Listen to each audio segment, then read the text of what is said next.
Welcome back to the Radical Innovators podcast. I'm your host, Frank Congiu, and for this episode, I sit down with Shaji Mathew, CHRO of Infosys.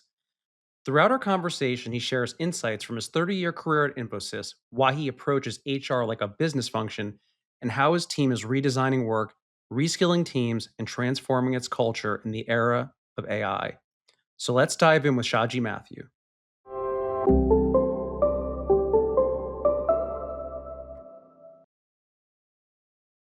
All right, Shaji, great to see you. Welcome to the Radical Innovators podcast. Thank you, Frank. Looking forward to some interesting conversation today with you. So many people that are listening to the show aspire to be in the seat that you're in. So it'd be great if you maybe talk a minute about what your journey has looked like. So, Frank, if you had asked me, will I be a CHRO, let's say about 5 years ago, I would have most likely said no. So, I joined this company more than 3 decades ago as a software engineer trainee. At that time, the company was quite small. We were just about 300 people. Today, we have grown to 330,000 people. We work across 59 countries across the globe, employ about 150 plus nationalities in Infosys and the subsidiaries. So, as the company grew, I also grew along with it. But I played mostly business roles for about 3 decades. Early part of my career, I spent many years in the United States. And before moving to this current role, I was the global head of delivery for our financial services, insurance, healthcare, and life science business. Just about 3 years ago, I've moved as the CHRO of the company. So that is a short journey of mine in the company. Yeah, it's great. I mean, number one, a rare story these days for someone who has that long of a tenure in an organization because it seems like the average now is, well, far shorter than that. The other piece is you talked a bit about this idea of being in operations before taking on the CH role and being client facing. How is that client facing and operations side help and the understanding of the business helped you shape your vision for the HR function in the organization? So there was a study done by World Economic Forum earlier this year, and they asked this question: what is the most important skill in the future for an HR professional and CHRO? And interesting enough, what they came out with as the most important skill was is business acumen. So for me, as I said, I have spent about 3 decades in business, and for me, my biggest aspect of HR is to look at HR as a business function, and that's really what I telling my team. So I'm blessed with a fantastic HR team. And when I say HR as a business function, it's about every HR professional understanding our business of business better, as well as looking at how can we influence the metrics that matter for the organization. And sitting in this function, and especially for a services organization where people are really the core asset, there is a lot that HR can do to really look at HR as a business function. And added to that, I would also say that I joined the company as a developer, as a mainframe developer. So my upbringing is really in technology. And today with AI everywhere, and also we're talking about AI in HR, it really helps to have a technology background in some way as well. So that's really the focus for me has been in the HR. One as looking at as a business function, and to bring a lot of technology in everything that we do. Yeah, well, where we met at Jackie Canny's conference at ServiceNow, that certainly was one of the topics in terms of the prevalence of AI and tech and the convergence of AI and HR and IT and HR, and certainly that's reflected in Jackie's title and what I think you're talking about seeing in terms of the future. So as you took the reins, though, what were some of the misconceptions that you needed to help drive and change, or even some of the traits that you needed to change in your HR organization because you have the advantage of, as you mentioned, right, being in operations and being client facing for 30 years. I'm sure many of the team members that you inherited did not come with that skill set. What were some of the things that you've done to make sure that you're bringing people along for the ride and helping them advance in their careers as well? I wouldn't say misconception, but I must say that I got a much deeper appreciation of the entire HR function as I came in. When you're looking from the business side, from the delivery side, you know that HR is looking at employee engagement or performance management, the role change, and sometimes you think sometimes HR also gets very tactical sometimes, right? So that was really the perception of HR sitting from outside. Once I've come in, I really understood the deep strategic importance of HR, and especially to a services organization where, like I said in the beginning, really people are really the core to everything that we do. So, and today with AI coming in, that entire talent transformation is really drives the business performance in one way, in a way.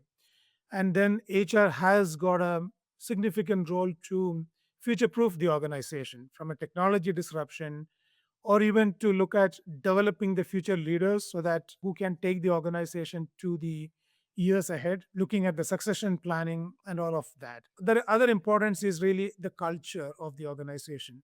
HR really is, the custodian in some way of the culture of the organization. So there is again significant importance HR can bring to that aspect as well. It's a very broad, very strategic role, and that appreciation really has come to me after coming to this function. And it sounds like, some of the culture and the work that you and the organization are doing is working out quite well. I heard that Infosys was recognized as India's best employers among nation builders in 2025. So I'm curious, what are some of the key initiatives that you've introduced to help build a strong culture and improve employee experience to earn and achieve this recognition? We're truly proud of that recognition. And when we talk about culture, for me, culture is really what differentiates an organization from any other. So we've been an organization who is very deeply rooted on the culture of the organization. But 2 to 3 years ago, we said let's look at the culture and go back to the employees and understand what is their view about Infosys culture. So we surveyed about 30,000 people across the globe, across job levels. And based on what they have said, we have shortlisted the culture markers for the company. And then we have started on a journey called Infosys Way of Life.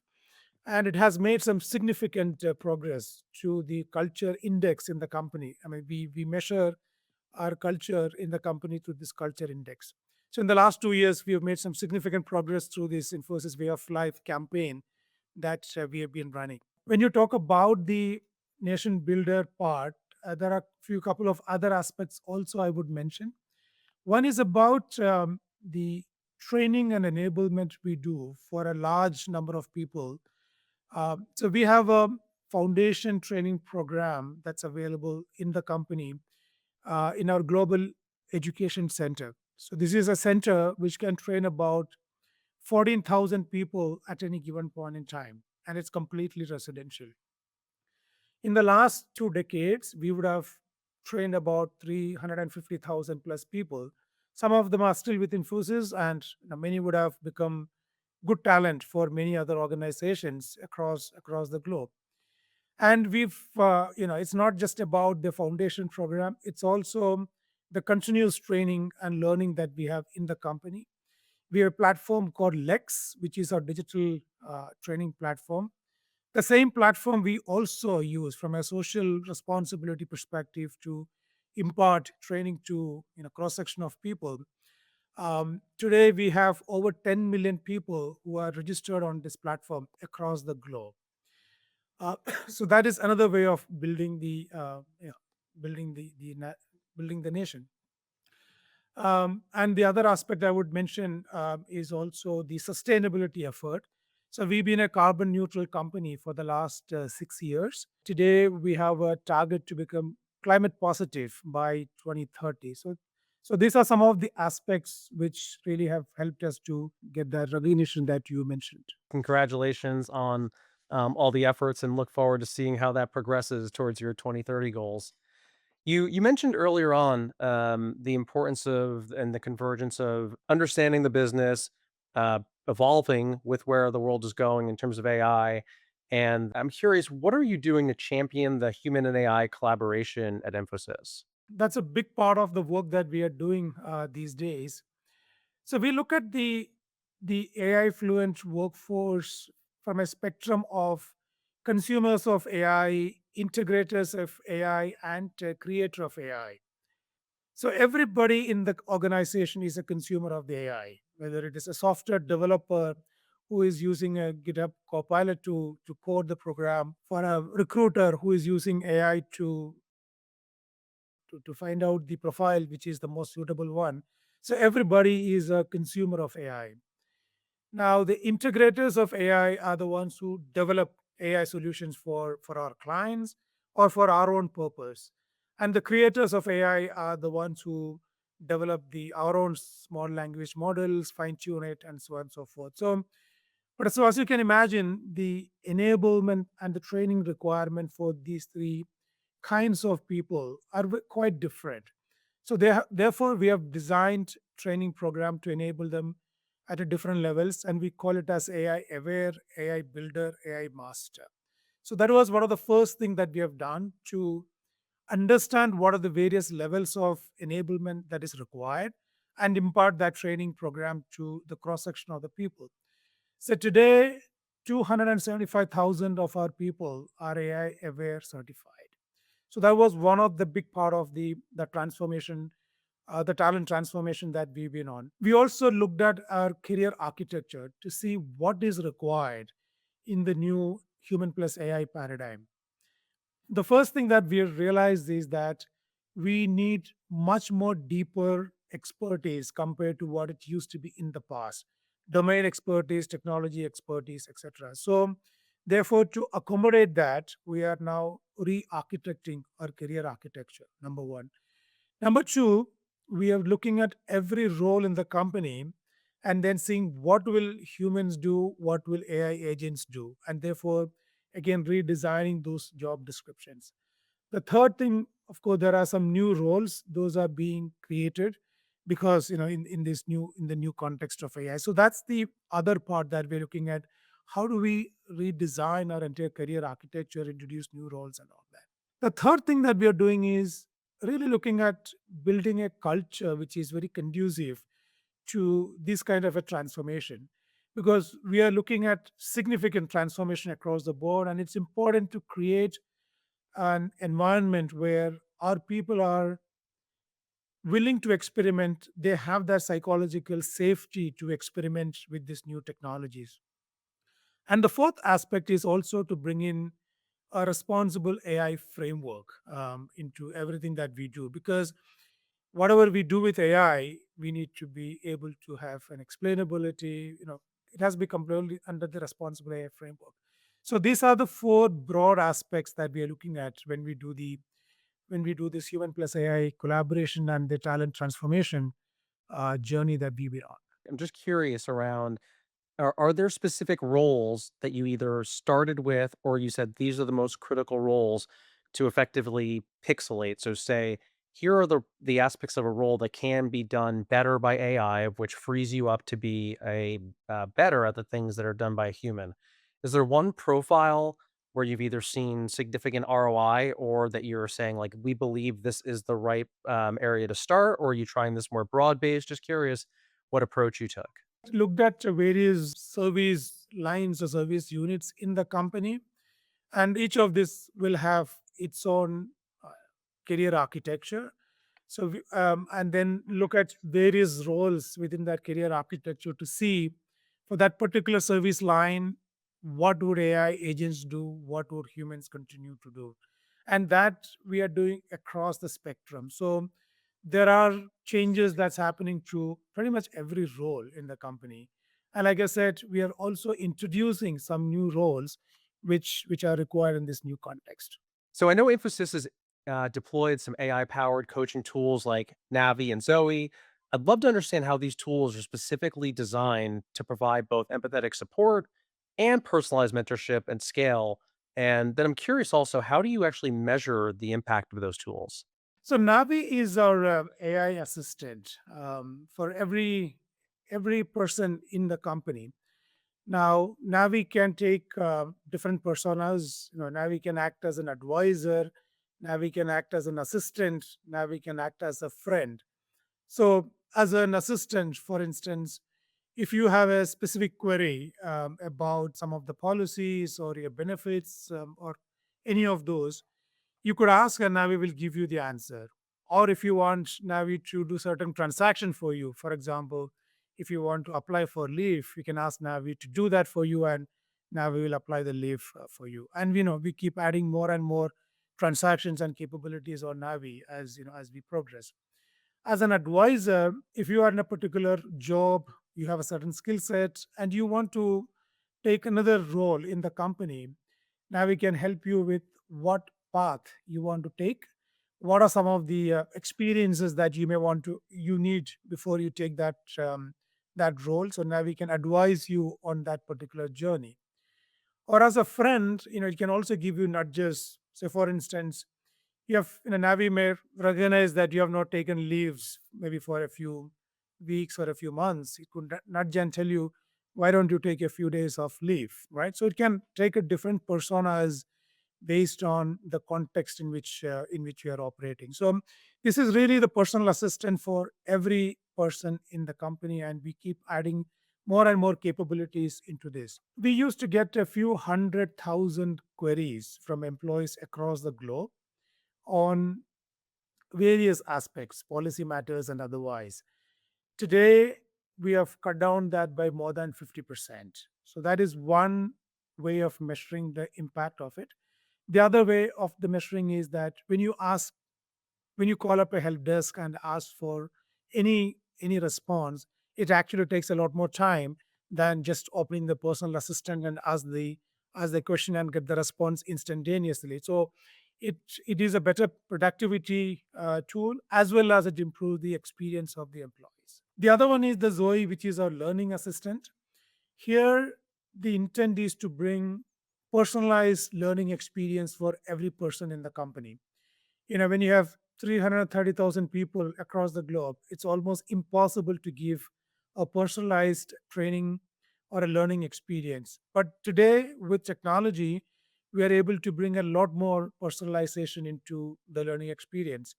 Now, for example, if I have a certain technology skills and I want to learn something new, the Zoe will understand what your current capabilities, current skill set is, and based on what you want to learn, it can chart out a path for you which is very unique to you from your Lex platform, right? So it will give you the path. But the hyper personalization comes where, if you like to learn through a certain pedagogical style, let's say you like to learn through analogies, you can just tell Zoe and it will transform their entire learning content using certain analogies. Maybe it will take some mythological characters and explain to you the concept. So it really brings that level of hyper personalization into the learning. So these are a couple of examples of internal AI tools that we use today across the company. Sounds like we could all use a Navi and a Zoe. Specifically, I know there's a number of ways I could benefit from that. So excited to hear about all these things that you're rolling out. Just shifting to the last question, I wanted to talk a little bit about what you're seeing in terms of future outlook and advice you'd give. But given the exponential rate of technological change, curious, what are some of the most critical organizational structures or leadership behaviors that CHROs need to either dismantle or rebuild, to successfully manage the permanent disruption that we're going through? So for I would say what CHROs would need to focus on. So first, in my mind, I spoke about the need for that business focus as well as agility in the operation. So how can CHROs empower, enable the business agility for the entire organization? Second focus area in my mind would be talent transformation, especially today in the AI context, and the need for a deep expertise that is required. And for all of those to happen, the third aspect in my mind is to encourage a culture of continuous learning in the organization, because technology is changing so rapidly. Um, the only way any organization can keep pace is by continuous learning, relearning, unlearning and relearning. So that's the only way any organization can keep pace. So those would be the three things in my mind which CHROs would need to focus on. I really appreciate your time today, and I look forward to hopefully seeing you again at some other event. Perhaps maybe I get this time on your turf. So looking forward to the next conversation, and thank you so much for spending time with us today. Thank you, Frank. I really enjoyed the conversation.